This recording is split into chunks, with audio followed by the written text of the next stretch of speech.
Hi, we'll start in a few minutes once others join. Yes, sir.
Yeah,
good evening. Hi Rajata, hi Shamika. Since it's just two students here, we would, as usual, start with the interactive session.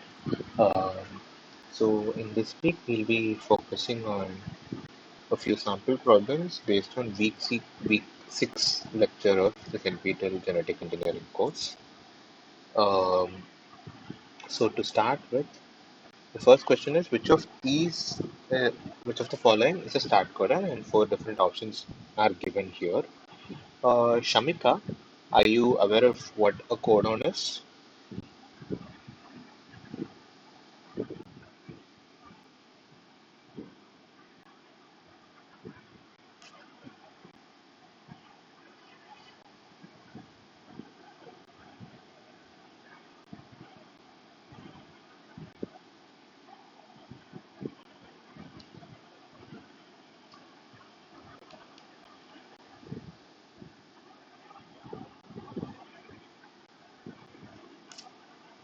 Rajata, can you hear me? Yes, sir. Yeah, okay. I'll see if she is able to answer. Otherwise, we'll start. Yeah, Shamika, can you hear me? Yes, sir. Yeah. Do you know what a codon is? I think first option AUG. So, how we work here is this is supposed to be an interactive session.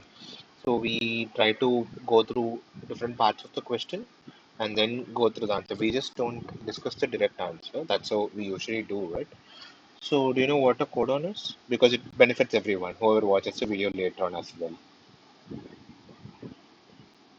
Sir, AUG, I already told, no? Yeah, so we don't need Am the I right audible? option. I'm able to hear you. We don't get to the right option immediately. We discuss parts of the question and then discuss some related concepts to the question and then we talk about the right answer. Okay, so do you know what a codon is?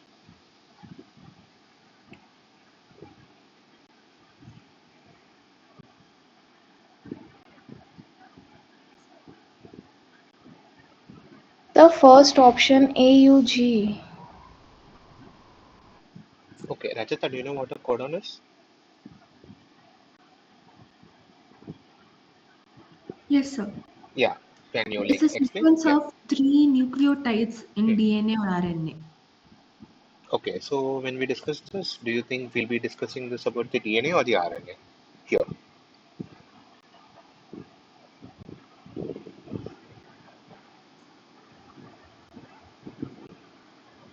Both. Why should it be both? Where, in what context does the codon come? When do I you mean, discuss about codon? this is mRNA. Okay, Yeah, RNA, ah, RNA. RNA. Yeah, so it's a sequence of three different nucleotides. And do you know why it's or what this codon corresponds to? So I didn't get you. Okay, so you said it's a sequence of three different nucleotides. So a sequence of three different nucleotides can correspond to something. So chemically, do you know what Amino this? acid. So chemically, do you know what these three different nucleotides correspond to? Yeah, amino acid. And other than that,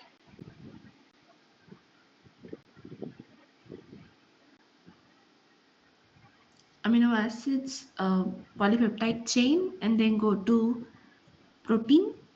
huh, yeah. So a sequence of amino acids gives you a protein. But okay, okay, fine. You said it right. Now, do you know the different types of codons?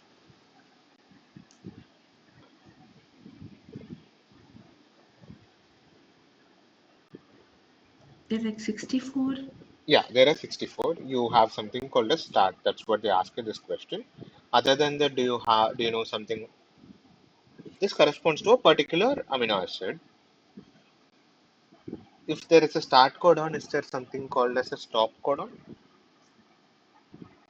Yes, sir. The rest three are stop codon. The Stop first codon. option is start codon. Right. Okay. But the stop codon code for any amino acid?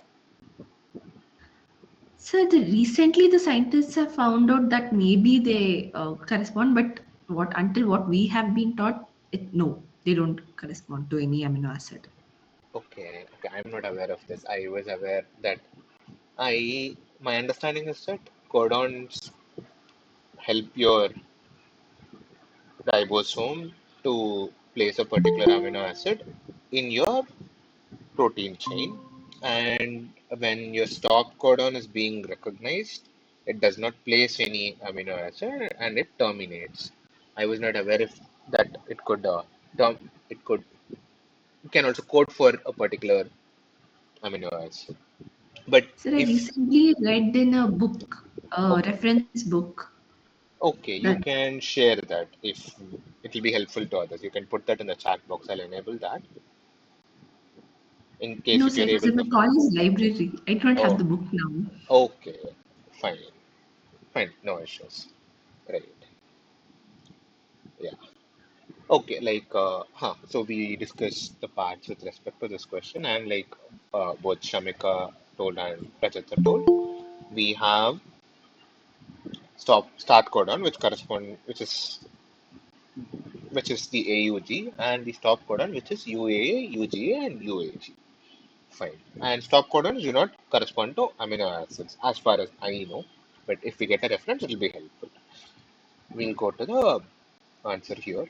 So I've just put the codon chart here with respect to all the different amino acids that it could possibly code. Now,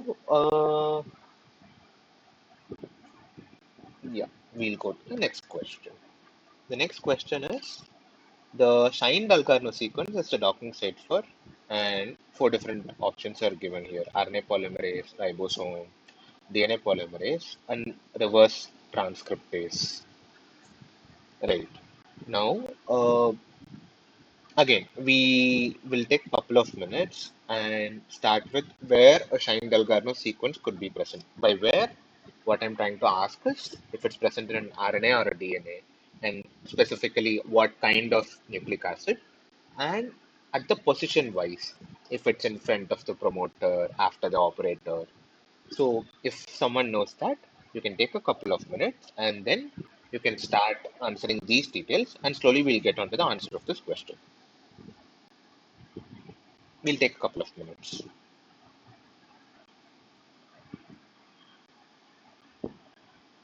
And whoever wants to answer can raise your hand.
Satya, can you hear me?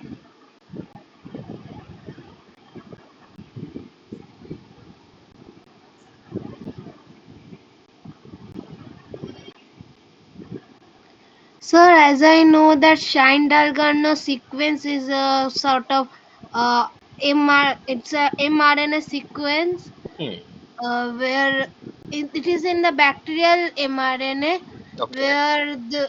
where the protein synthesis initiates. Protein synthesis initiates. Okay. So if it has to initiate protein synthesis, where should it be present? At the start of the protein or at the end of the protein? Or even before the start? Yes, sir, I'm not able to hear. Yeah. Can you hear me?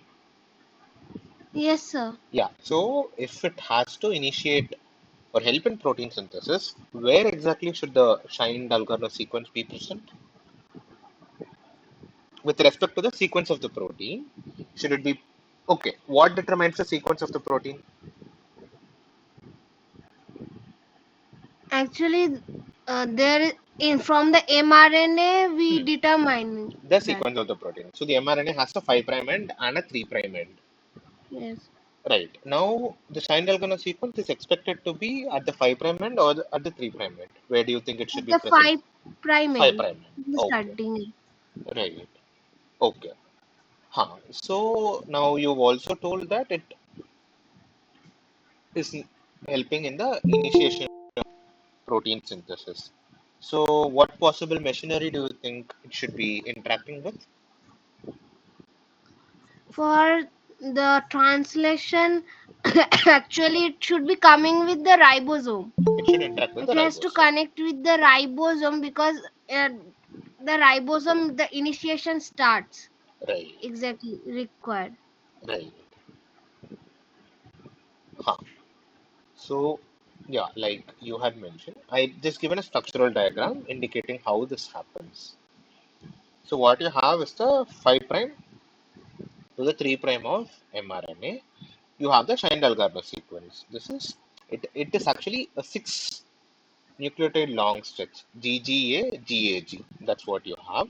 And then comes your start codon, which is your AUG. Now, within your ribosome, you have two subunits, a large subunit and a small subunit.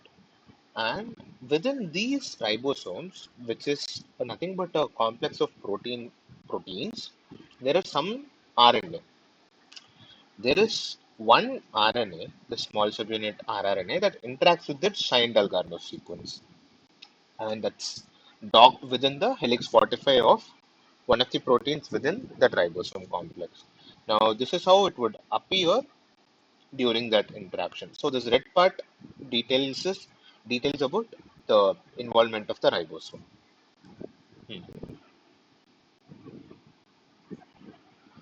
The next question is the P lys S plasmid encodes for, and four different options are given here. E. coli RNA polymerase, T7 lysozyme, T7 RNA polymerase, and T7 promoter.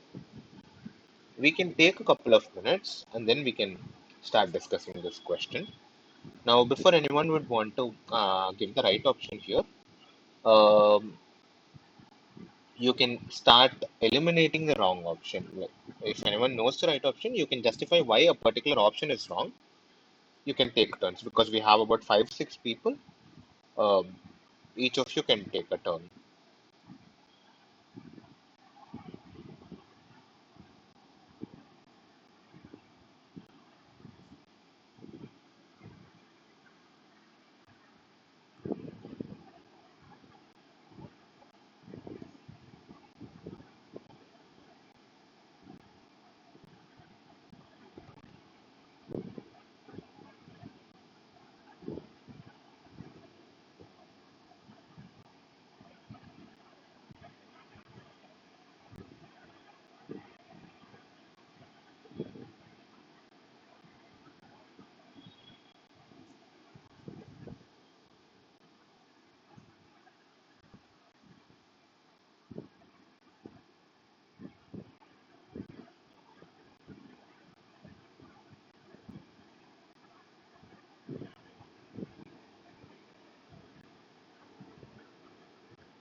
Yeah, whoever wants to answer can raise your hand or unmute your mic. We'll start by discussing.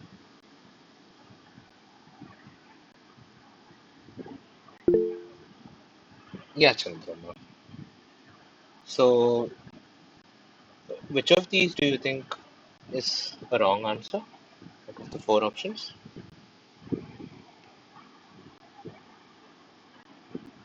Actually, in this, I think the E. coli RNA polymerase, Okay.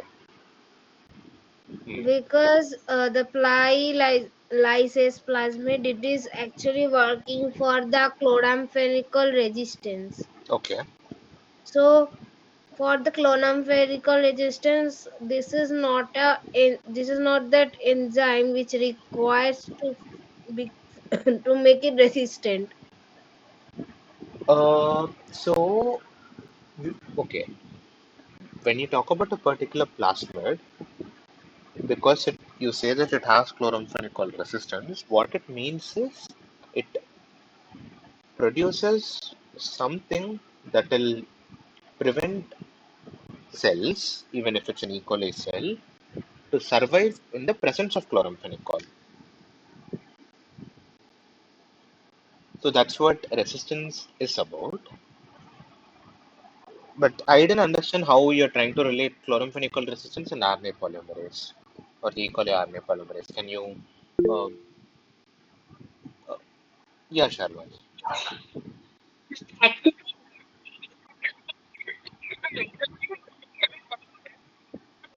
Sorry. Can you speak a bit louder? It's not audible. Sir, I think it should be either option B or option D because One minute. So we are trying to eliminate options. So sir, if you know the right A. answer, you can try to justify why other options are incorrect. We do it that way so that we discuss about all the options. Okay? Okay, sir. Yeah. Sir, now T7 lysozyme, again, for E. coli RNA polymerase enzyme, Hmm. T7 RNA polymerase is required in expression of E. coli RNA polymerase. Not So, necessary. sir, RNA polymerase is required because, okay, it is not necessarily required. No, what I'm saying is you don't need T7 RNA polymerase to produce E. coli RNA polymerase. E. coli RNA polymerase has other signals that would enable it to be produced constitutively. Constitutive as in independent of what condition you have. As long as the cell is growing, E. coli RNA polymerase will be produced. Okay, sir. Yeah, but yeah, you can further say what you have in your mind. We'll discuss that. Yeah, Sharwadi, you can unmute and talk. That's it, sir. I am not clear with the concept. No issues. So you wanted to say that because T7 RNA polymerase and E. coli RNA polymerase are needed to the cell, P lysis doesn't encode for it. Is that what you wanted to say? Yes, sir, because it will inhibit, it is a natural inhibitor of polymerase, no, sir. Lysozyme and lysozyme gene is a natural inhibitor for any polymerase enzyme. So I thought that it will be not coding for T7 lysozyme or T7 promoter. One minute. Can you repeat it? You're trying to say that because lysozyme T7 will. inhibit the polymerase enzyme. It will inhibit the polymerase activity. So I thought that either T7 RNA polymerase or Escherichia RNA polymerase, it will not encode because Hmm. so, that's it, sir. Okay.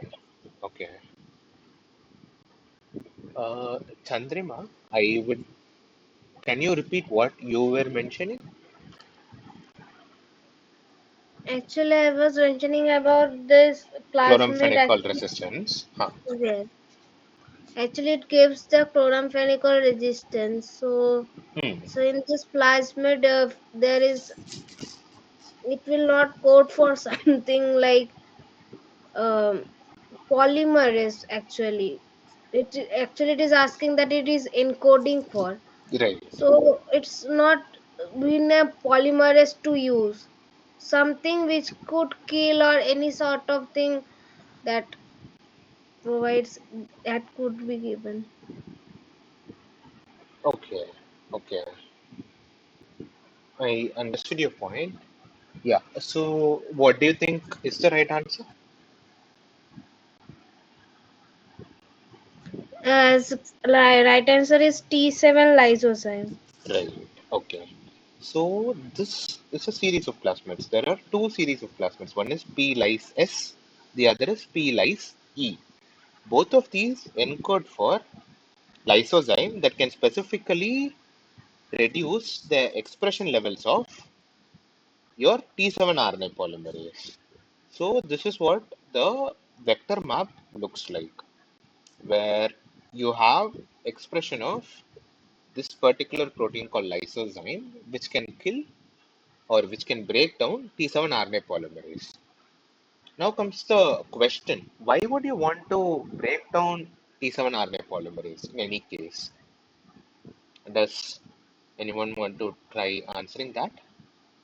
Any unrequired genes or if any genes that are going to in the protein expression that may be harmful to the host cell, we Hmm. might want to stop inhibit that. So for that we can.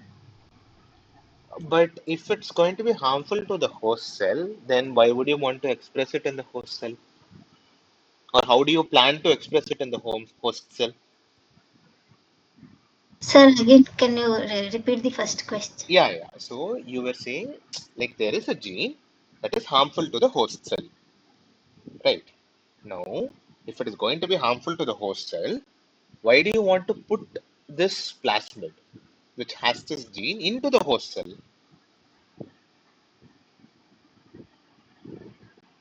Did you get my question? Huh.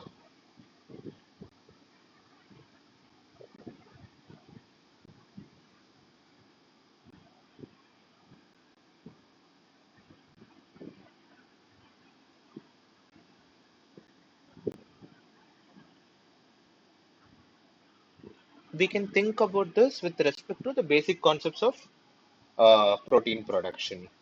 Does anyone know at what OD, optical density, we try to induce protein?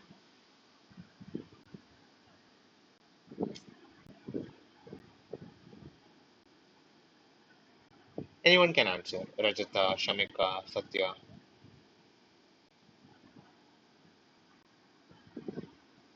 At what OD value do we induce protein expression by adding IPTG in PET-based vectors? Is this sir a 660 nanometer? That's the wavelength, Chandrima. We measure the OD at that wavelength. There's a specific value of the OD. You have the growth curve, the cells grow, they reach the log phase, and there's a specific value of OD. Are you aware of this? We discussed this a couple of weeks back. It can be different for different proteins, sir. Sorry, can you repeat? It can be different for different. It's not very audible. I can hear that you said it can be different for different media, is it? For different kinds of proteins, different kinds of OD values will be Mm, there. no, not really. We try to induce overexpression of protein depending on the host we use. If our host of interest here is E. coli. So for E. coli, it reaches this log phase. It starts its log phase at a particular OD value, zero point 0.4 to zero point 0.6. That is when we usually add IPTG inducer for protein overexpression. Yeah, Rajata, you had unmuted. So I was going to tell 0.4 to 0.6. Right. Yeah. So let's say you have a cell that has T7 RNA polymerase in its genome, like the E. coli cells that we use in labs. So we use a specific chain called BL21D3 or BL21D3 star for protein overexpression. And because these were earlier like long back attacked by lambda-phages, it has this T7 RNA polymerases gene encoded in its genome itself. Now, when we and they were further modified, genetically modified, such that if you add IPTG, T7 RNA polymerase is first produced by the cell. But in other cases also, this cell could produce T7 RNA polymerase. Now, the problem here is when the cells are of low density, optical density, if they are committing to producing T7 RNA polymerase, that means then that would be a stress on the cell to produce T7 RNA polymerase. This T7 RNA polymerase will act on your gene of interest. It will produce that protein. That will be too much on the cell to take. So what people started introducing is they started introducing these cells with this plasmid called P lysis. So there are specific strains. One is called Rosetta P lysis, the other is D3 P lysis. All of these try to ensure that your T7 RNA polymerase, even if they are produced at a lower OD, even without the addition of inducer like IPTG, the T7 RNA polymerase is not functional. So that is the reason why we want to get rid of T7 RNA polymerase. Was that clear, Sharvani? Right, right. So this concept is called leaky expression. So we know about expression of proteins. Now, when we say leaky expression, what we mean is this expression is not under our control. There is some leakage because of some variation in the media. Some sugar molecule is able to play the role of the IPTG inducer. So T7 RNA polymerase is being produced. That is the logic. Okay, so that's why we want to get rid of this T7 RNA polymerase, for which we use T7 lysozyme. And this is encoded by this plasmid called P-lys S. There is another variant called P-lys E. If anyone is interested, you can check what P-lys S and what P-lys E are. The differences, you can check that.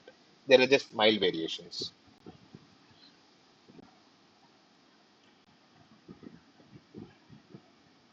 Huh. So the next question. Yeah. The cleavage between asparagine and proline is carried out by, and four different options are given here. Cyanogen bromide, hydroxylamine, trypsine, and factor 10A. So this is slightly straightforward. If anyone knows, we can start discussing the reaction mechanisms and what specific substrates are encoded by each of the different uh, chemicals here, chemical compounds here. Does anyone want to start with any particular option?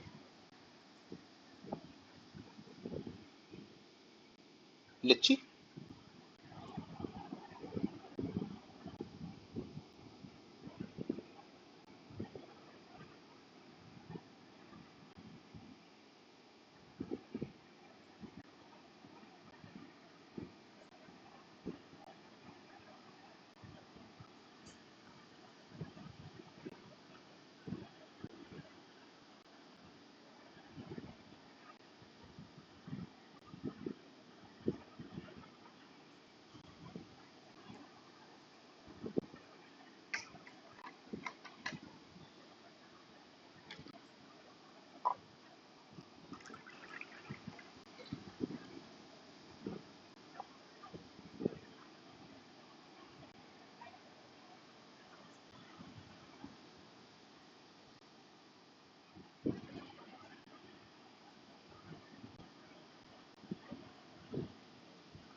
Yeah. So does anyone want to answer?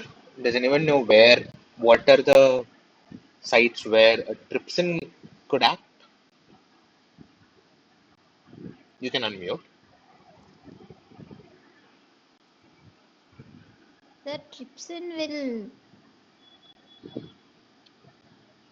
Hmm. uh, sir, trypsin will cleave the peptide bond, sir. Yeah, so all the four options given here would cleave peptide bond. So Yes, what sir. we are interested in is to Uh, identify what amino acids form the peptide bond.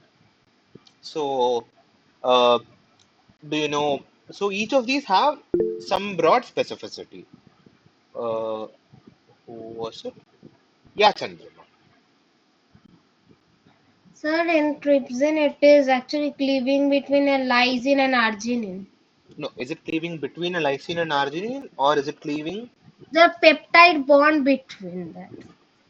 No, okay. So there's a lysine, sorry, one. Yeah, who was it? sir, it will cleave between the peptide bond between lysine and arginine. Uh, okay. Does it mean your first the in the peptide, the first amino acid should be lysine and the second amino acid should be arginine? Is that what both of you are saying? Yes, sir. Okay. Yes. Need not be that case. So trypsin, it acts on as long as you have a lysine and arginine in the system, it would work. It need not be a lysine and an arginine together. That's what I am aware of. If I I don't as long as I know you need a lysine, an arginine, and if you have either a lysine or an arginine, it would cleave after that residue. Uh, that's how even in this diagram it's mentioned. There is an R group referred to as either an arginine or a lysine and an R dash group. And as long as you have an arginine or a lysine, the bond that is created after the lysine or the arginine is cleaved. So this is how for trypsin it works. Whereas for cyanogen bromide, as long as you have a methionine group, it cleaves.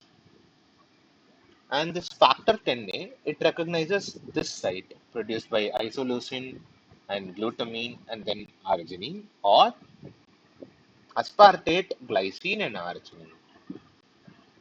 Whereas this hydroxylamine, it cleaves multiple sites, including asparagine and aspartate, asparagine, glutamate, aspartate, lysine, and so on and so forth. So this is from a paper where they could identify the number of the cleavage efficiency based on mass spectro. So what we are looking for is the cleavage between asparagine and proline, which is also, oh, it's not mentioned here. Okay, sorry about this, but hydroxylamine, it cleaves between asparagine and proline as well. That is what I wanted to convey from this presentation. So Chandrima and Sharvani, uh, you can remember that the peptide bond should have either either an arginine or a lysine. It need not be both a lysine and an arginine. Was that clear? Yes, sir. So Okay. either of one or both Yes, sir. can be present, sir. Yeah, yeah. The minimal is one. As long as you have Okay, one arginine or one lysine, it would cleave. okay, sir. Right. Okay. The next question is, which of the following is an example of methylotrophic yeast? And four different options are given here. We'll take a couple of minutes and then we'll start by discussing what methylotrophic yeasts are. Then we'll go to the answer discussing following that discussion.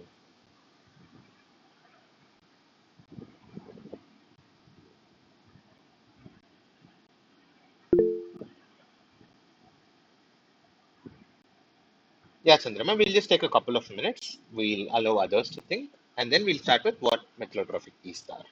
Okay?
Yeah, Chandrima. What are methyllotrophic yeasts?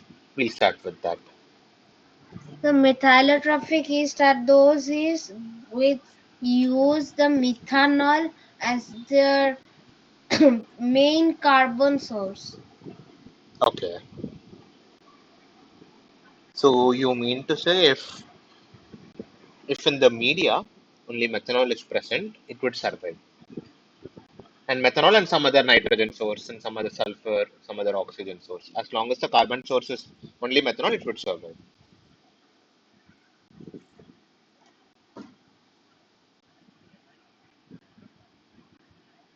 That's what you wanted to say, right?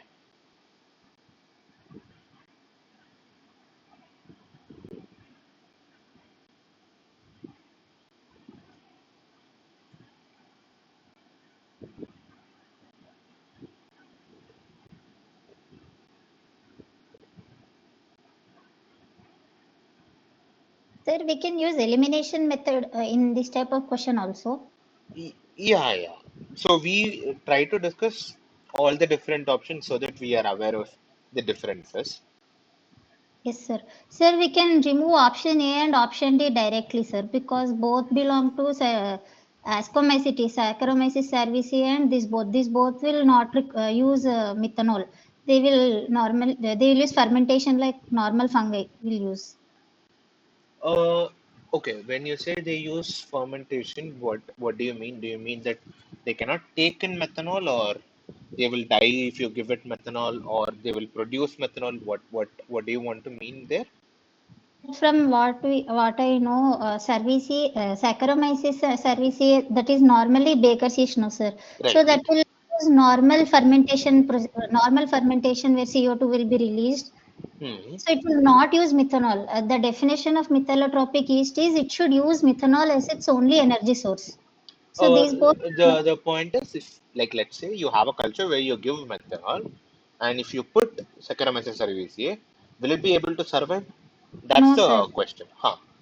No, it will not be It able to will. survive because it doesn't have the mechanism to convert the methanol to into carbon source or any other energy source for itself. It cannot metabolize methanol. Methanol, yeah. So basically, it's about the ability to metabolize.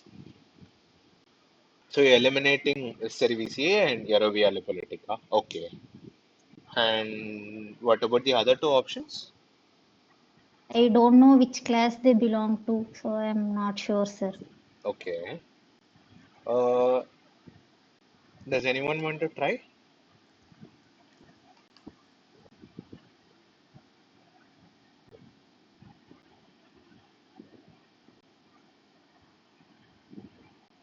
Sir, it would be actually the answer is the option C, P. pastoris, because the K lactase is also working on the lactic acid. It doesn't work on the methanol. Hmm. It does conversion.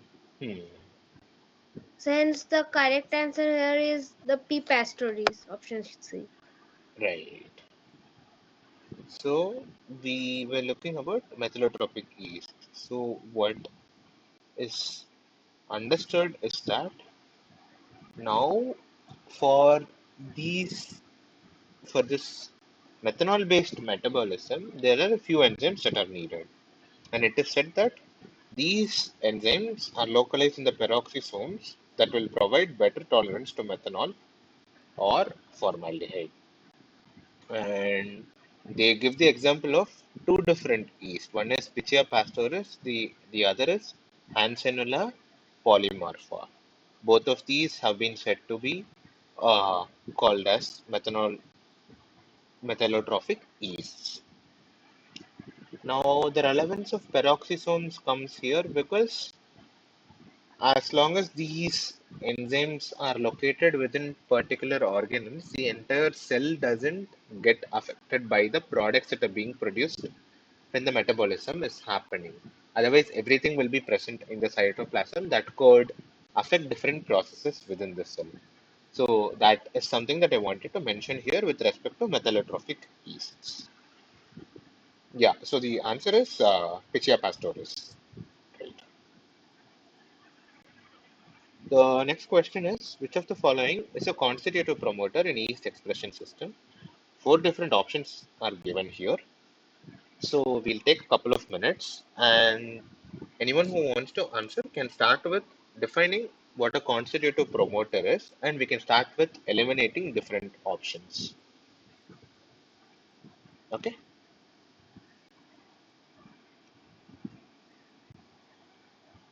we'll take a couple of minutes.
Yeah, Sharvani, you can start by explaining what a constitutive promoter is. Sir, a constitutive promoter is a promoter when it will give a stable expression irrespective of the culture conditions, sir. Whereas normal indivisible promoters, they will give different expression or unstable expression based upon the changes in the environment or the culture which is present. So, constitutive promoter will give a stable expression irrespective When of you the say stable, what do you mean? the level of the level of gene expression, sir. The expression. It is constant. Is that what you mean? Yes, sir. In case of a constitutive promoter, whereas in case of indivisible promoters, it is the opposite. They give huge difference in expression levels when an external environmental stimuli are given, or any culture medium, or any other things, any external factor is going to change. Hmm, may not be the case, but there are slight differences. We can try to rephrase your answer. So, for a constitutive promoter to work, what do you need in a cell or in the media? Do you need something in the media?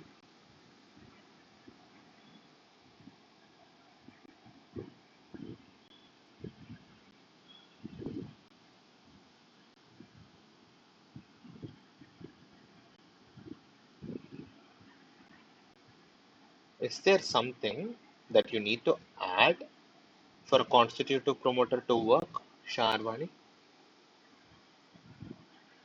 Sir, I did not. You're asking a specific. No, no. So, do you know of any constitutive promoter? Leave East if you're not aware of. Let's talk about E. coli. Do you know of any constitutive promoter in E. coli? But I think the previous question T7 gene that was a constitutive promoter. That is not under the control of constitutive promoter. T7 RNA polymerase is not under the control of a constitutive promoter. Yes, sir. I have no idea. Okay, so constitutive promoters, we will not discuss about the stability of gene expression, but rather the reason for the gene expression. So constitutive promoters are those promoters that would not require any stimuli for gene expression. As long as the cell is surviving, as long as the cell is alive, that promoter will allow for gene expression. This is what you have for the production of important proteins within the protein, like the DNA polymerase or the RNA polymerase. All of these are continuously needed for the cell to survive.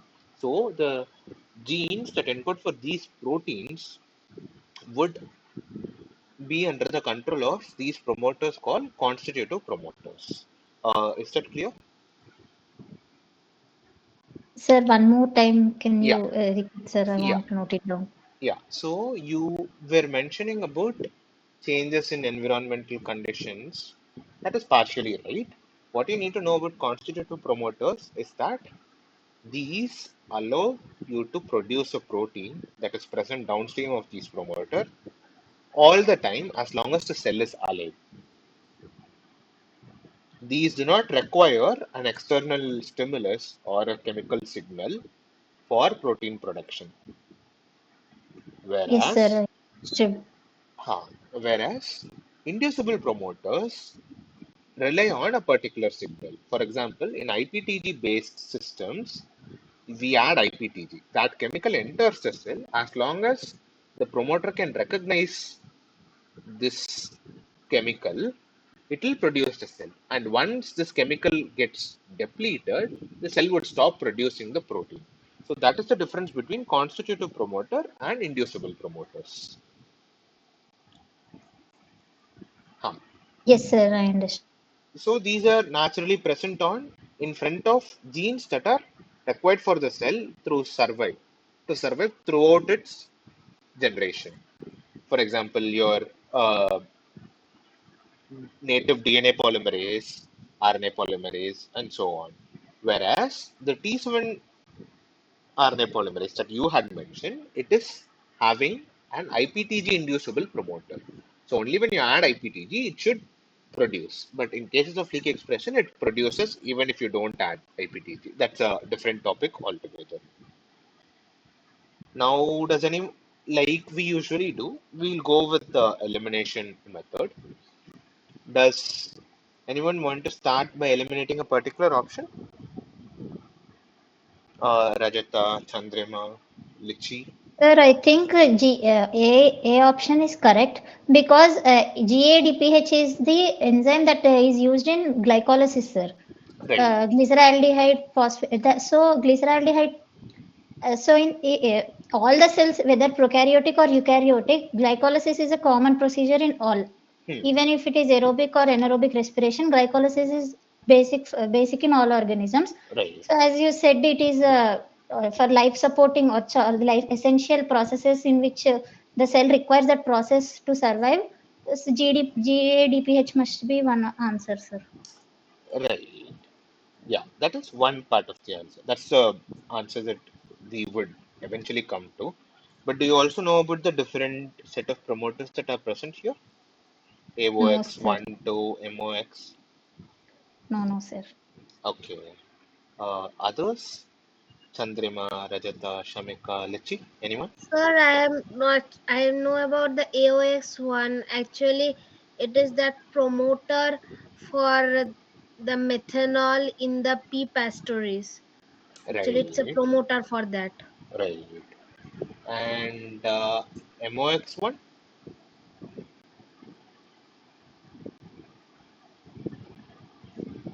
That's also specific to methanol.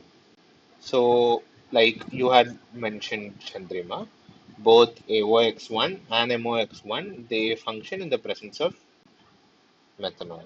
So, for some cells, if you give it methanol, that might act as a chemical signal. How within E. coli we have IPTG as a chemical inducer. In some cases, methanol is used. That is where these are used.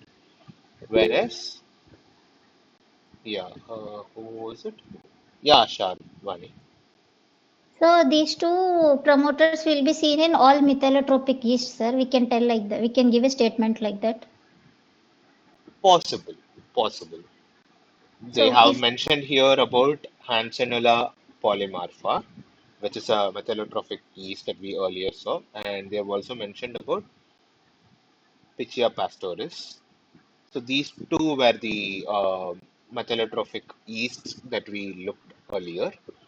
And because they have the, so you can understand these genetic signals this way.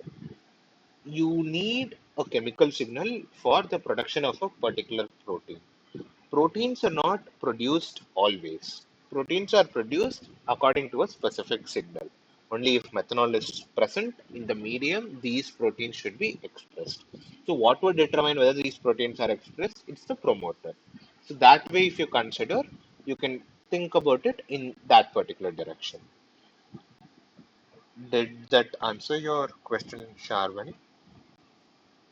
Sir, and I have one more doubt. Yeah, yeah. Sir, for methylotropic bacteria or any such bacteria which solely survive on methanol as energy source, this process of conversion of methanol into energy becomes an essential process for their survival as a part of their metabolism. So, Hmm. for these bacteria, can we tell that AOX1 and AOX2 are constitutive promoters because Uh, they Again, these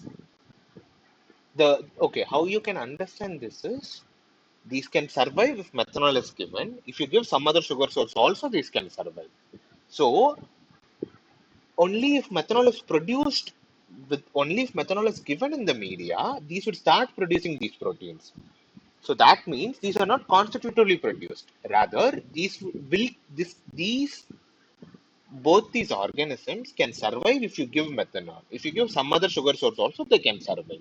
Whereas organisms like Saccharomyces cerevisiae cannot really do that. That is what one should try to understand. So that way we can call these constitutive. If it's called constitutive only if it is produced independent of the signal. yes, sir. Okay. Okay. Yes, sir. And with respect to GAPDH, I wanted to highlight on this particular repository. It's called BioBricks repository by iGEM. I'll just open a new tab. I hope it's visible. Let me know if it's visible or not.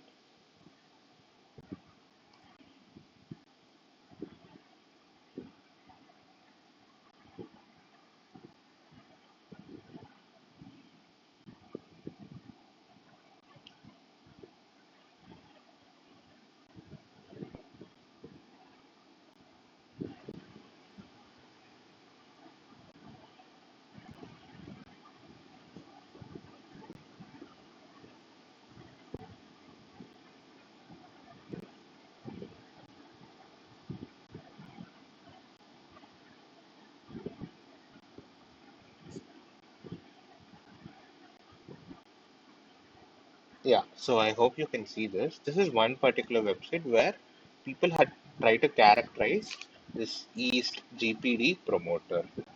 So this is called as a strong constitutive yeast expression promoter from glyceraldehyde 3-phosphate dehydrogenase. And they say that the expression level varies in the presence of glycerol or xylose. This could be because of some conditions, physical conditions. Now, what I wanted to show here is there is this repository where you can look about all these biological parts. It's from this iGEM.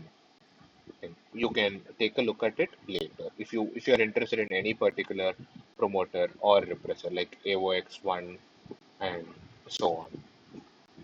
Sir, it is available for everybody. Yeah, you can just go to the internet and search for iGEM. Once you do that, you will be able to see that. So uh, that's like a website where people take a particular gene and a promoter and try to characterize it. Meaning, if you give this much a particular signal, what is the output that you get? That is called characterization in biology. So they do that, and you can. I'll upload this PowerPoint. You can take this link and observe the same for this particular constitutive promoter. Right. Now we'll go to the next question. In yeast, the tagging of a protein with the alpha mating factor helps in four different options are given here.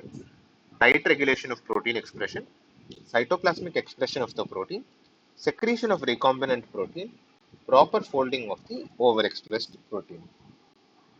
Right. Now, we'll take a couple of minutes and start by eliminating the wrong option.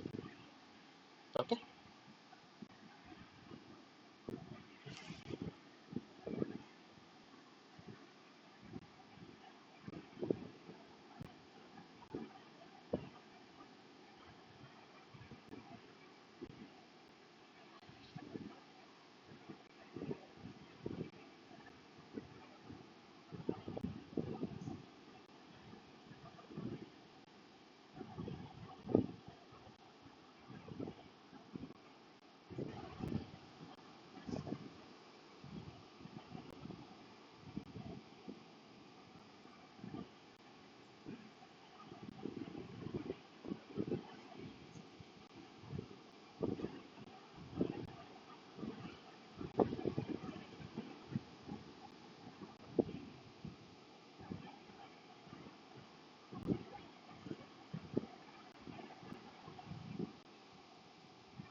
Okay. So, does anyone want to try starting? You can start with eliminating an incorrect option and justify why that option is incorrect. Rajata?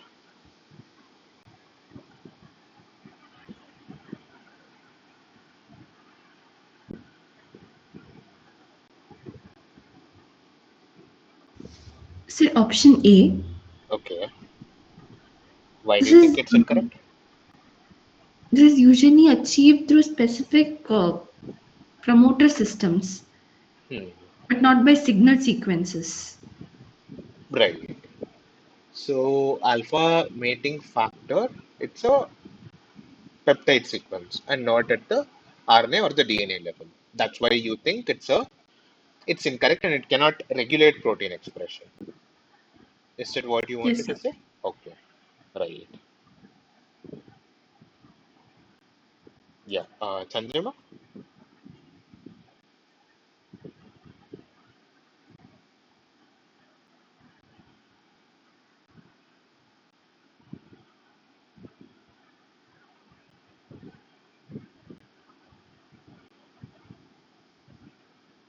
Sharvani,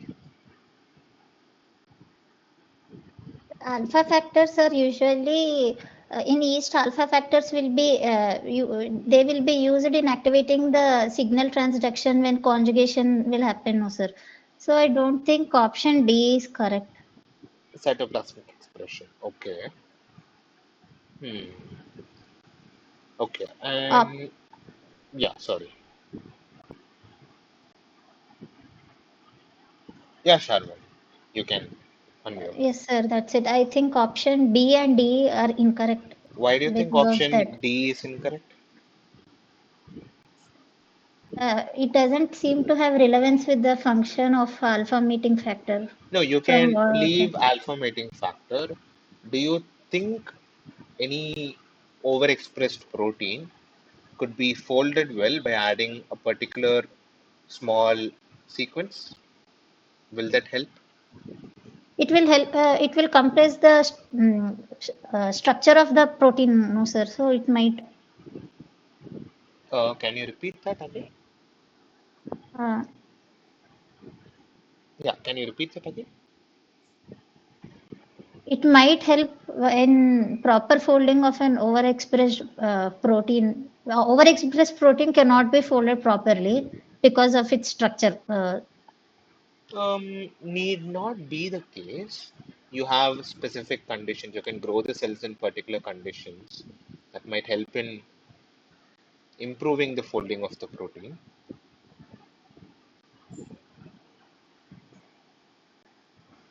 Okay, that's okay. Okay, does anyone know what this alpha mating factor is?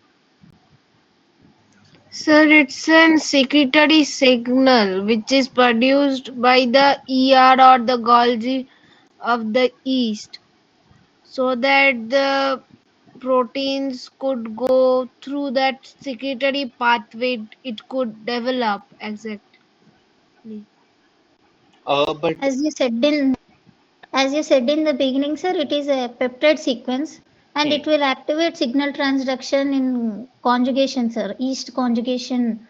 During the yeast conjugation, the signal transduction will be activated by this alpha emitting factor, sir.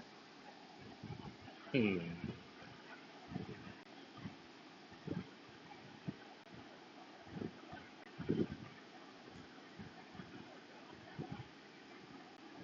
So you were talking about signal transduction pathway.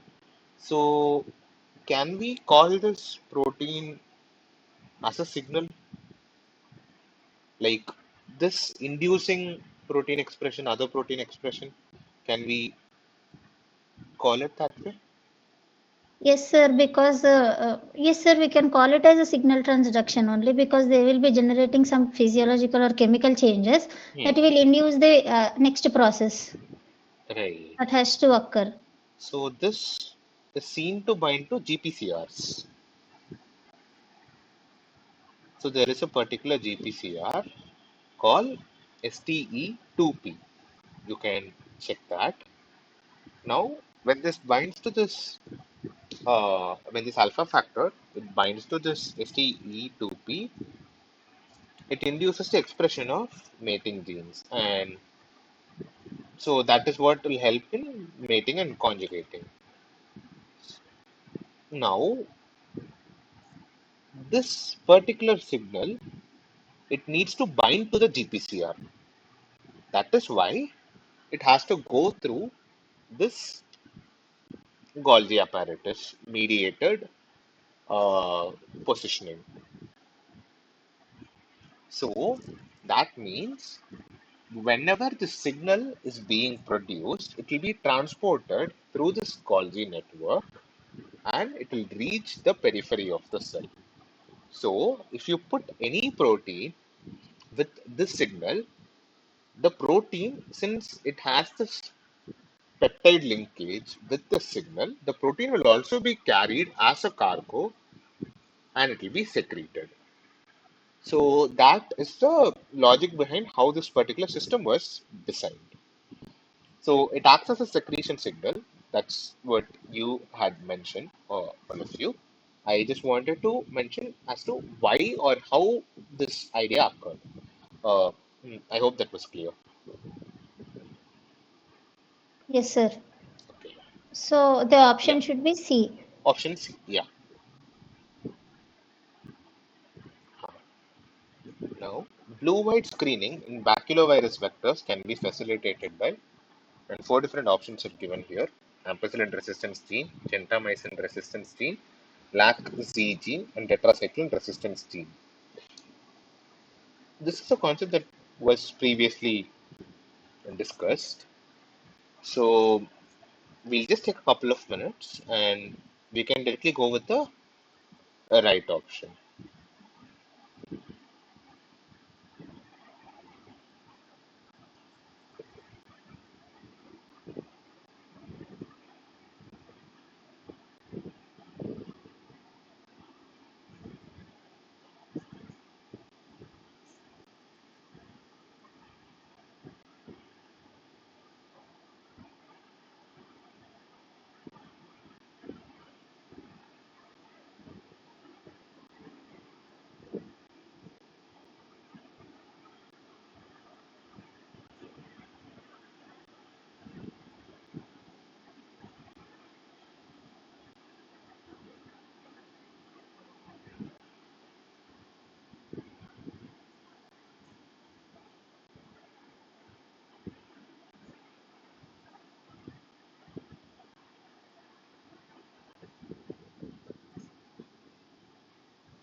Sir, can it be a multi-option? You can, it's not a multi-option, but you can share your thought process. We'll discuss that. Yeah, Sharwani. Sir, normally blue-white screening, it is a test used for identifying recombinant cells. So, Oh, so we can take the concept of selectable markers. okay. Ampicillin resistance gene and tetracycline resistance genes are selectable markers. By placing the particular bacteria in both of them, we can find out which of them are transformer genes. So, in this process, in the second step of the process, we will be doing a transformation. I mean, we'll check the transformed cells from the non-recombinant cells. So, I think A and D can be answer. A and D. Okay, why not B? If that's the case, if you're only going to talk about selectable markers, why did The you leave gentamicin? sir, because PBR32, the plasmid is having only tetracycline gene and ampicillin resistance gene. So it can, the selectable markers can be any of the two genes. I thought, sir. The plasmid I know is PBR32. I compared it with that plasmid, We want to perform baculovirus. blue-white screening, Yes, sir. right? Yeah, baculovirus vector. That is one more thing. But for blue-white screening, what do you actually need within a cell? Is there any particular? Okay, I'll tell you something. Now, let's say you have a vector, a baculovirus vector that has ampicillin genes, ampicillin resistance gene. Yeah, Chandrima, 1 minute. That has ampicillin resistance gene. Now, Yes, if sir. as long as your cells can take up this vector and you grow this on an ampicillin plate, these will grow. But how will you do blue-white screening just because it has this ampicillin resistance gene?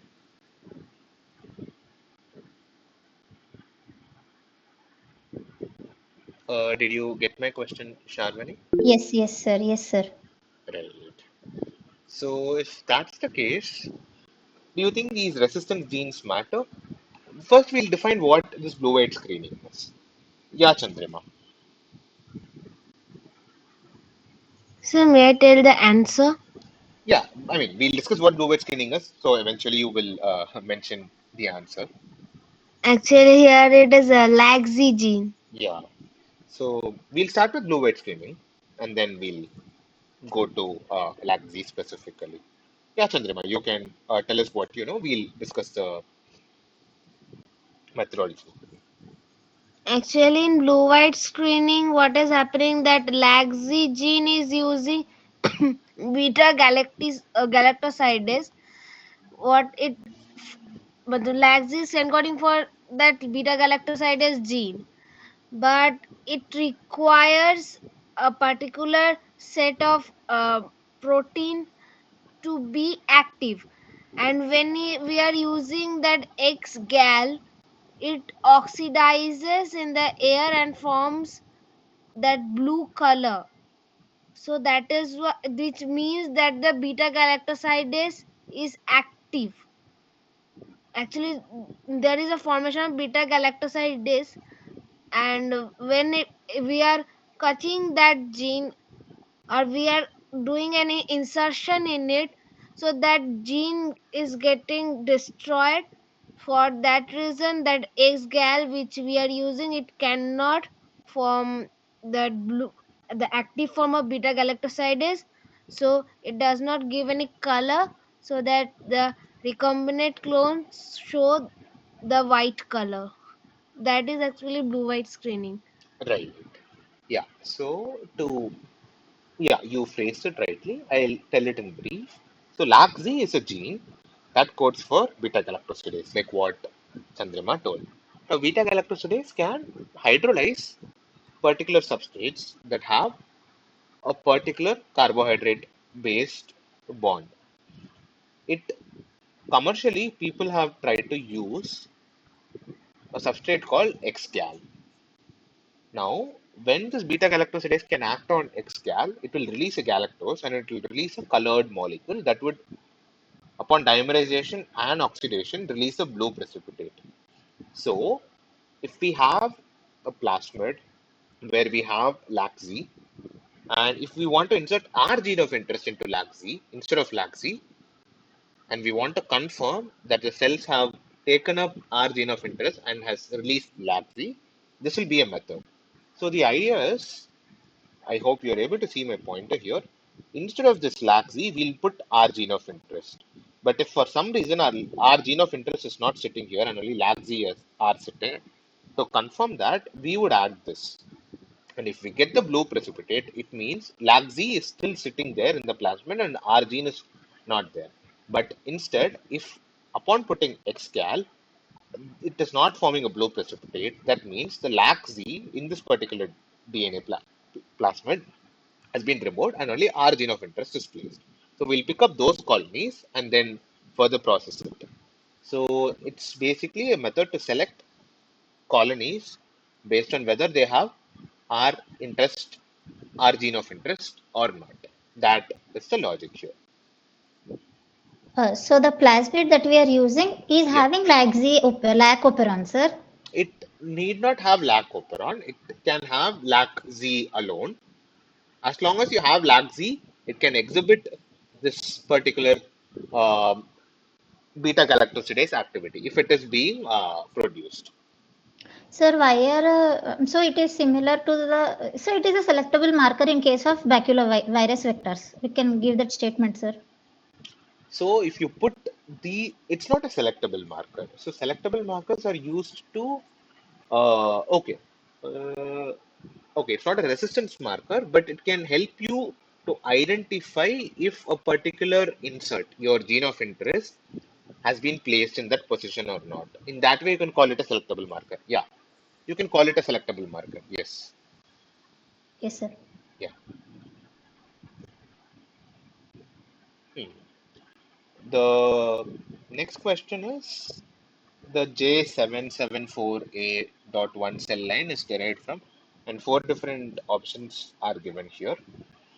Since this is not much to discuss about, I'll just give the answer right away.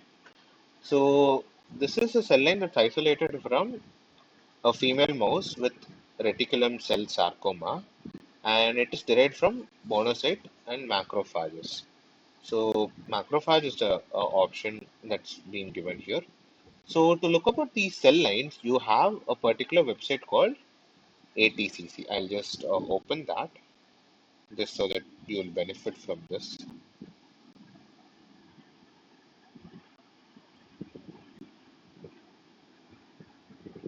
ATCC. So, this is a site where you get information about almost every cell line or strain that has been sequenced and deposited that is available for research. What we were looking at is JA, sorry, A7774A.1.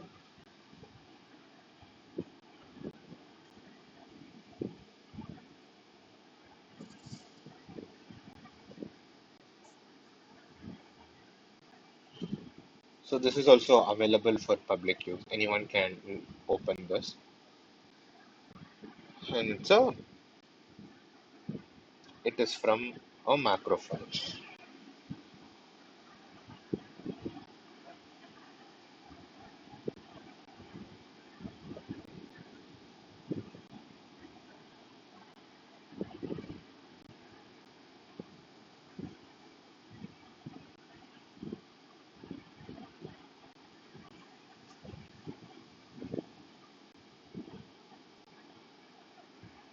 Right.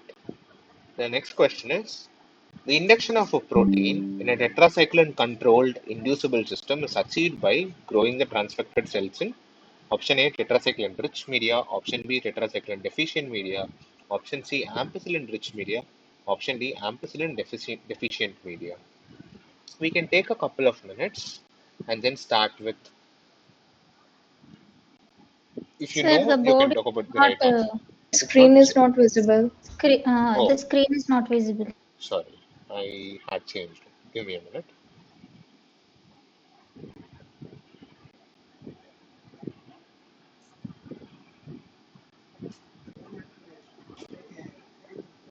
Is it visible?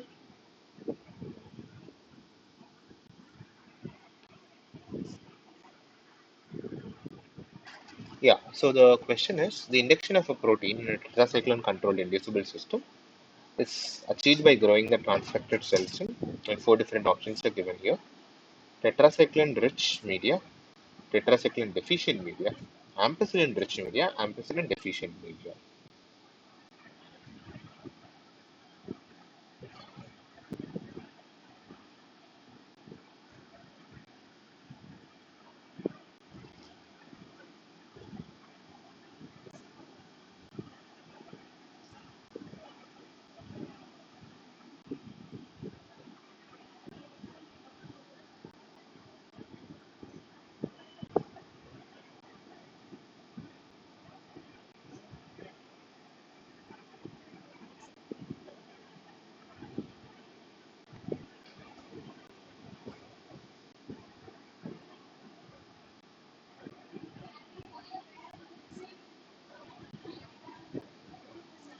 Yeah, does anyone want to try?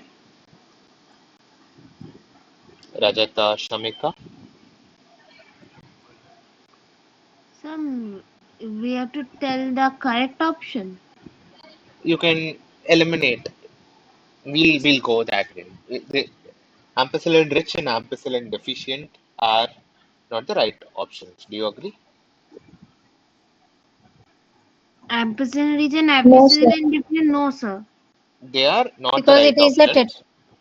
Because we are talking about tetracycline, there is no requirement of ampicillin. Ampicillin. So option C and D can be eliminated. Now among A and B, how do you decide whether it should be in tetracycline rich media or a tetracycline deficient media? How do you decide? Actually, we have to understand which is requiring. Actually, do we require that tetracycline in a high order or low? Hmm. So in this case, we require tetracycline because high, because it is telling that tetracycline controlled inducible system. Hmm. That means that we require that tetracycline as a promoter to induce so to produce that protein. So we require the tetracycline rich media so that we can produce that protein. Okay. Do others agree with what Chandrima is saying? Shamika?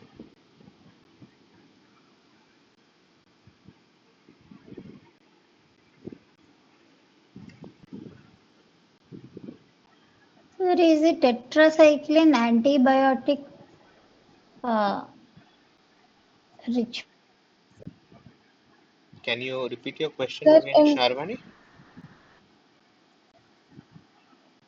I think it is option A, tetracycline rich media.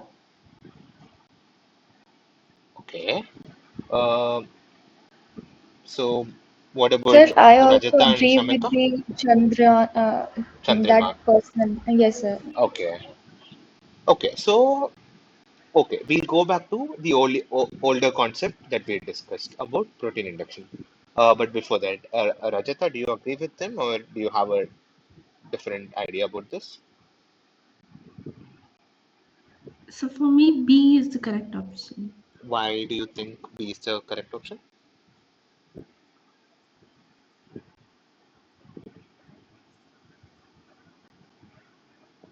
Yeah, Rajata, you can unmute. So it uses a system. Sorry, the system uses a repressor protein that binds to promoter Okay. and prevents transcription in the presence of tetracycline. So when it is removed, the repressor protein dissociates, hence allowing transcription. Can you rephrase it? Are you trying to say that in the presence of tetracycline, there is no protein production, or are you trying to say that in the absence of tetracycline, there is no protein production? So when tetracycline is removed or when it's very less, When the tetracycline is repressor very protein less, dissociates. your protein production is maximum. That's what you're trying to say, right? Yes, sir. Okay. So these systems are of two types. They call it either inducible system or repressible systems. So when they say tetracycline controlled inducible system, what they mean is if you put tetracycline, your protein will be expressed. So there is a Yes, sir. Actually, what she said is the repressor protein will be inactivated. So it should be tetracycline rich media. No? no, we'll come to that option. We'll come to that, Yes, sir. but an understanding about the expression system here is different. So when you call it an inducible system, it means that if you put that particular molecule, that will help you in protein production. I can talk about the lacoprene because my understanding about that is better than the tetracycline system. So in the lacoprene, you have a protein called lacite. That's a tetramer. So that sits on the operator always. Only if you put IPTG or some analog, that IPTG binds to your lachi, the tetramer, and it goes away. Then your protein production is producing. So there, IPTG inducible. That is the thing. Similar is the case with tetracycline, although I am not sure about the structures of these proteins. So now, with respect to that way, Rajata, this is an inducible system. So if you add tetracycline, that means protein production will increase. Is it clear? So can you repeat again, sir? Yeah. So if there are two types of systems with respect to these expression systems, one is the inducible system, the other is the repressible system. In the inducible system, what happens is if you put that particular molecule, that will increase protein production. Whereas in repressible systems, if you put that particular molecule, that will reduce protein production. So classically, people have studied lacoprone and tryptophanopron. So in lacoprone, if you put this lactose, it will bind to the lac repressor, which is a tetramer. This lac repressor, it sits on the operator DNA, operator region, and it will not allow to produce protein unless you have IPTG. But the moment you add IPTG, it will allow for protein production. So it is an inducible system. Opposite is the case with repressible systems. For example, in tryptophan if you put tryptophan, then the cell will not produce any genes downstream of it. Whereas if you do not put tryptophan, all the genes downstream of it will be expressed. So these are the two kinds of system. One is inducible, the other is repressible. Was that clear, Rajata? So can you repeat the last sentence again? Yeah. So I was mentioning about inducible and repressible, and in the last part, I was talking about tryptophan. So if you put tryptophan into the cells, then the genes that are present downstream of it will not be produced. Whereas if no tryptophan is available, then the genes downstream of that particular promoter operator region will be produced. So it's the opposite way. In inducible, you put the inducer, it starts gene expression. In repressible, you put that inducer, it will stop protein expression. Understood, sir. Okay, great. Now, with respect to tetracycline rich and tetracycline deficient media. So now all four of you are saying that we need tetracycline rich media for induction of protein in tetracycline controlled inducible system, right? So all four of you agree that it's a tetracycline rich media. Yes, sir. Okay, so one thing that we need to always think about protein expression is the density, the amount of cells that is present. You don't want your cell to produce protein when they are low in number. So with respect to cells, there are of two types. One is the bacterial or the fungal cells where you take the OD, which you grow it in suspension. And there are other cells which you grow as adherent cell lines, meaning these are grown like tissue, like a layer. So there something called as confluency is observed, meaning if you take a small plate, till what extent is the cell covering the layer? It's like a layer of cells, like a tissue. Okay. So this is called tissue culture. So there also they see till what extent the cells are confluent. How in cells we see, how in bacterial cells we see an OD of zero point 0.4 to zero point 0.6. Similar to that, we see confluency. Since you're talking about transfected cells, I'm just introducing this topic of confluency. Now, even in this case, confluency is important because only if it is confluent, you want to induce protein expression.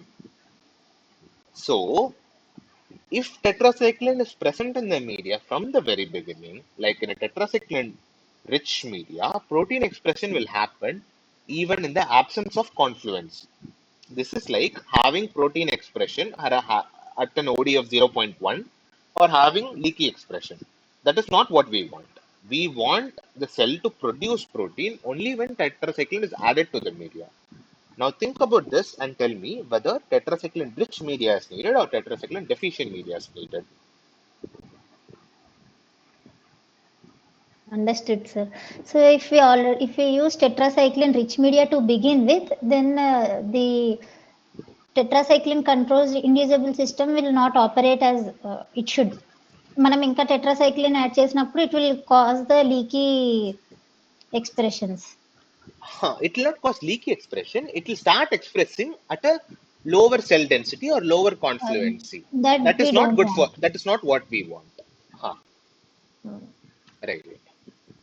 Was that clear for others, Chandrima, Rajat, and Shamika? Yes, sir. Okay, great. Yes, sir. The next question is the inducible promoter MOX, which we earlier saw, can be used in which of the following post expression systems? So, four different options are given here. So, earlier we saw a particular example of methylotroph. So, if anyone remembers, we can take it from there. Does anyone remember what are the two methylotrophs that we discussed in today's class? One was pica pactosis, Yeah, something. Pichia pastoris. One was Pichia Pichia pastoris. pastoris, I'm Yeah, sorry. And that's one was K lactis, that K. came in two lactis. Was options. it? No, it was not P-lactis. Polymorpha. Uh, yeah. So K. that. lactis and S. cerevisiae are Saccharomyces, belong to Saccharomyces class. Hmm. Hansenula polymorpha. This is also a methylotrophic yeast. Okay. So the indisuble promoter is present in H polymorpha. The next question is a polyhedron promoter is found in which of the following vectors? So before we start with this, we can define what a polyhedron is. We can take a couple of minutes and we can start discussing what a polyhedron is. And then we'll go to the different vectors. We have discussed a couple of vectors here earlier. We'll discuss the others as well. We'll just take a couple of minutes and then start with what a polyhedron is.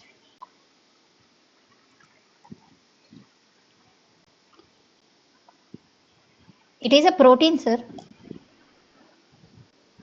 Shalvani. So, yeah, if you say Po- anything as a protein, if it's a lac promoter, of course, it's going to code for a yes, sir. protein. It is a protein. It is normally found in insects which are infected by baculoviruses. So, is the protein naturally produced by the insect or the baculovirus? No, no, no, no. It is a protein that is produced by the baculoviruses, which in the insect. No. So, does the baculovirus itself produce this protein?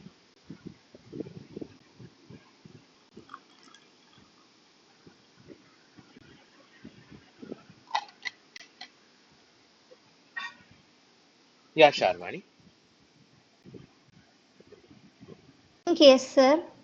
Okay. I am So, not sure. okay. Others, Rachita Chandrima, are you aware of this polyhedron protein? Yes, sir. Hmm. Polyhedrin is that protein which actually is present in the baculovirus, which helps them from protecting from those environmental pressure like temperature, sometimes humidity. So it protects exactly that So, polyhedron. so this is present in a virus. So if it's protecting, where is it present? It should be in the particularly plasmid or actually No, really no. class. Leave the gene. Let's say it's present in the gene is encoded in the DNA, but where is the protein present? Nucleus. It should be present in the nucleus. Viruses do not have nucleus. Nucleus. No, viruses do not have In nucleus. virus, it should be like the viruses have those receptors or the sheath, that capsid. It would Huh. having the Yeah, yeah, Chandrama, go ahead. I'm listening. Yeah,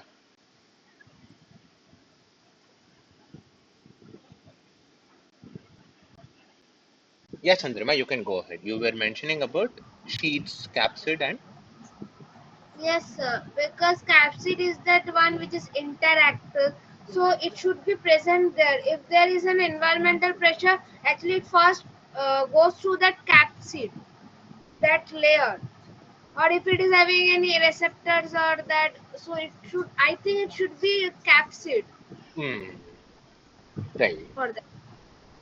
right. So there are some inaccuracies, but it's okay. So viruses do not have receptors. They just can make proteins. They have the genetic material that is needed for producing proteins. Now, these viruses are covered through a protein coat that is formed by capsid. That's called a capsid. And this polyhedrin is one of the proteins that forms this protein coat called capsid. Now, the reason why this polyhedrin promoter is needed is this capsid would make up for a significant amount of the protein that is being made by the virus because that is the external material that covers it. You might have heard of this icosahedral geometry that is like 20 folds and so on that is present in a virus, which means that lots of protein is needed to cover to make the capsid. So if lots of protein is needed, meaning the gene expression of those proteins is should be higher. So that is why this polyhedrin promoter is usually needed. And what we see here are different vectors. The PET series is what we had discussed earlier for expression in E. coli system. P blue script is something that people use for blue white screening. PGEX is one particular kind of uh, plasmid where a GST protein is present upstream of our protein of interest. So our protein can be fused with a GST protein so that it can fold well, which leaves us with the baculovirus vector, which is the only viral vector. The next question is, the nickel NTA column can be used to purify a protein with dash tag. Huh. So here, before we go on to different, before we go on to the right answer, we can start with eliminating. So if anyone knows a particular wrong option, you can try to justify that.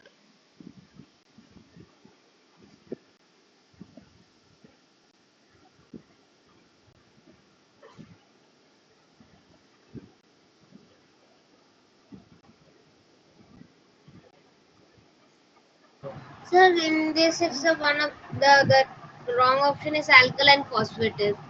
Here, there is no role of alkaline phosphatase as a tag to Hmm. purify a protein. The tag.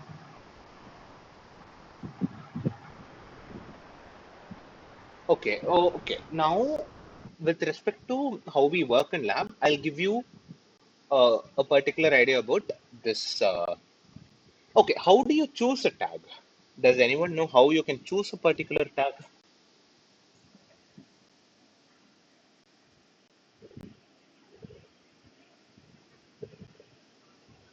You are producing protein within a cell. How do you choose what tag should be there with your protein? Does anyone have an answer for that?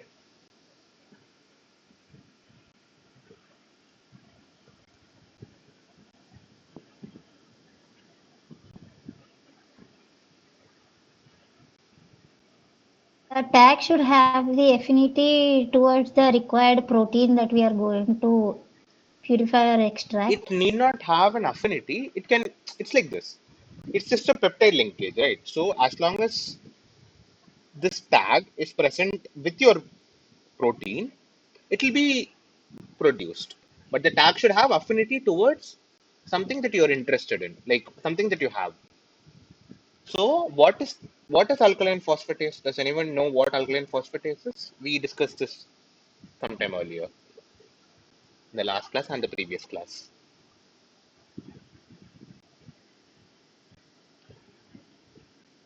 Was it Sharmani? Yes, sir. Yeah. So you were saying the tag should have affinity towards our protein of interest. It need not be that case. As long as our protein is before our protein, that is the 5 prime region with respect to the DNA, or after our protein, which is the 3 prime region. So with respect to protein, we call it the N terminal domain and the C terminal domain. As long as our this tag is present either at the NTD or the CTD, it will be produced with the protein. Now the protein will have this tag. Now the tag should have affinity towards something. Based on that only we choose our tag. Now, like Chandrima had mentioned, alkaline phosphatase, it's an enzyme, meaning it can cleave. It doesn't bind to something. Rather, it will come, it will cleave and then go. In cloning, we use this to remove the 5 prime phosphate. So it doesn't always bind to the 5 prime phosphate. The 5 prime phosphate is present in DNA. So we can't use alkaline phosphatase. But what about GST and MPB? Does anyone know the full forms of GST and MPB?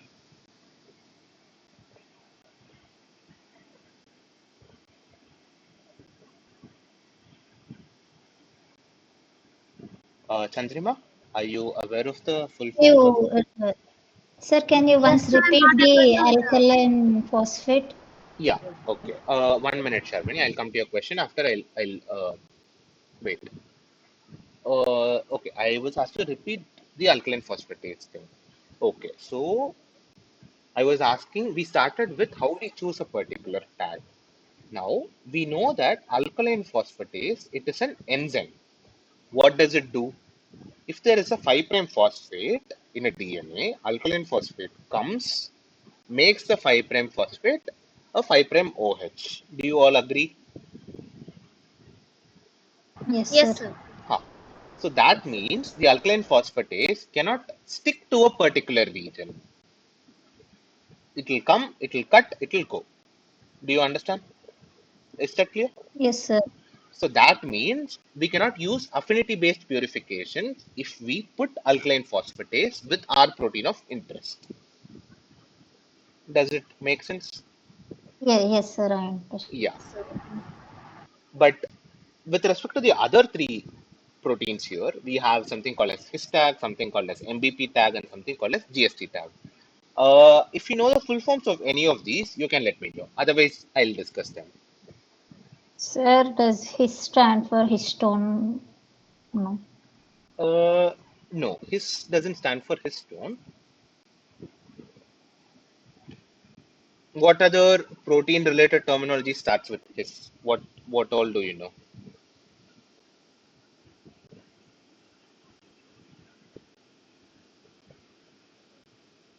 If talking about a protein, it should be histidine. Right, right. So histidine is one.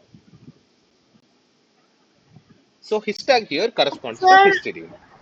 Yeah, Chandrima. that GST is exactly it's some glutathione and it's some transferase enzyme. It was. I remember few Glutathione days. S transferase. Yeah. Hmm. So what does it do? If it's a glutathione S transferase, what does it do?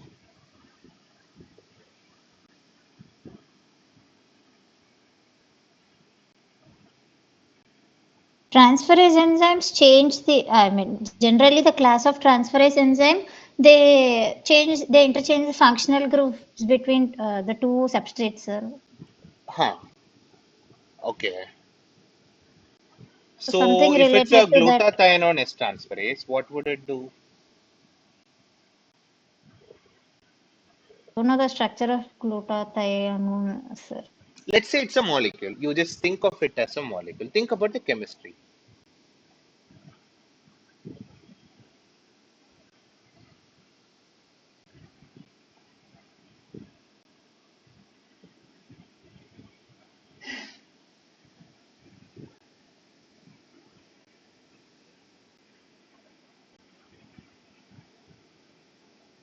Does S stand for sulfur or something like that, sir? No, no, glutathione S transferase. You can think of it as, okay, you said it transfers a particular chemical moiety, right? Yes, sir. Huh. Now that means it can bind to it. Yes, sir. Now, if I immobilize glutathione to a particular matrix, that means GST will bind to this glutathione because it is immobilized. Is it clear till this point? Yes, sir. Right. Later, if you put more of glutathione, that will compete with the It is free like competitive. glutathione. It's like competition. Yeah. So competitively, that enzyme will be inhibited It's from not an producing. it's not an enzyme. So how you can understand this is all of these mechanisms of elution for affinity would depend on relative affinity. When we talk about his tag, we use something called as imidazole. So, okay, I'll first talk about the wrong answers and then I'll go to the right answer here. The nickel and TA column here, it's for the his tag, but MBP and GST are different. GST is for glutathione S transferase, whereas MBP is maltose binding protein. Meaning, if a protein is produced along with this maltose binding protein, and if your column has maltose, this maltose binding protein will bind to your column. Is it clear till this point? Yes, sir. Similarly, for glutathione S transferase, because glutathione is one of the substrates, if you have a column with glutathione, this will bind to glutathione. This GST protein will bind to glutathione. Now, for elution, what we will use is an analog with higher affinity or the same molecule. Like for example, in glutathione S transferase case, what we will add is we'll add glutathione, higher concentration of glutathione. So the protein which is binding to GST, the protein having the GST, instead of binding to lower concentration of glutathione that is present in the column, it will bind to higher concentration of glutathione that is free to bind. Because it is free to bind, now it will get eluted. Similar is the case with maltose binding protein. Whereas with his tags, we use a structurally similar molecule called imidazole. Now, this imidazole will bind to the his tag and release your protein from the nickel NTA column. Is that clear, or should I explain So, it in a different manner? so for MPB and GST, it is like feedback inhibition because of the excessive concentration of the particular tag already being present. It's not a feedback inhibition. There is no concept of expression. You have your expressed protein, you pass it through a particular filter. Let's say the filter has some affinity. Like for example, if okay, let's say I have a filter. This filter has multiple glutathiones. Okay. Now, if I put my protein that contains GST, this protein containing GST will bind to wherever glutathione is present. Is it clear till this point? Yes, sir. Now, if I have now my protein is bound to a filter containing multiple glutathiones. Now, if I add more glutathione, like very high concentration of glutathione, that would bind to this GST instead of this uh, filter containing the GST because there is a very high concentration and this would dynamically fluctuate. Is it clear till this point? Yes, sir. Yes. So, Now, because whatever I'm adding is in solution, this higher concentration glutathione will bind to your GST and your protein will stop binding to the filter. So it will fall out. This is called eluting. Okay. Yes, sir. Same as the concept with MBP and histag. But histag binds to nickel NTA. So NTA here is nitrilo-triacetic acid. It's just a way in which it's okay. So what you need to understand here is a particular geometry through which nickel can coordinate histidines. So histag is basically 6 histidines. Histidines are your amino acids. So the histidine tag that we use is a hexahistidine tag. We have 6 histidines, out of which at least 3 will form a 3-dimensional geometry such that it can coordinate 2 nickel atoms. And when you add this imidazole, that would bind better to the nickel NPA, so your histidine tagged protein will elute. Was that clear, or Sir. it was clear? Okay. So here imidazole is compulsory in case of this histag His tag. protein, sir. Yeah, yeah, right. The next is a straightforward question. Which of the following cell line is derived from ovary of Chinese hamster? So from the name itself, we can get here. This is CHO, Chinese hamster ovary. So this is one of the major cell lines that are being used in industries for producing antibodies. Like you might have heard of monoclonal antibodies. Companies like Dr. Reddy's and so on, there they use this particular Chinese hamster ovary for producing these antibodies because you need a particular eukaryotic environment within the cell for producing antibodies. So Chinese hamster ovary is cheap and effective. And the next question is transfection efficiency. So they ask for the transfection efficiency is maximum for which of the following DNA? Nicked circular DNA, supercoiled DNA, linear DNA, and concatamers. Now, earlier, the last class, we were looking at the different, uh, we were looking at how compactness of a particular DNA will help in uh, transformation. Now, if can you remember that Chandrima and Rajata? Yes, there are factors like we are actually ranking those DNAs that how the transfection efficiency how it can be. Hmm. So if you can apply that to this, what would you say Yes. is the DNA that is having the highest transfection efficiency? It has to be a supercoiled DNA. Right. Yeah. Same as the logic here, except that for transfection we use some lipid-based moieties like lipofectamine that forms like a vesicle that will help in transporting the DNA. But here also the same logic of being more compact helps in improving efficiency. So that is why supercoiled DNA will be the right answer here. Was it clear to everyone? Yes, sir. Okay, fine. So with this, we end today's lecture. If there are any questions, we'll discuss that.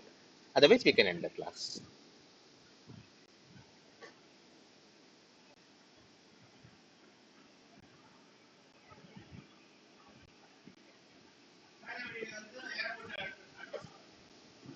Cool. If there are no questions, I'll end the call. Thank you. Thank you, sir. Thank you, sir.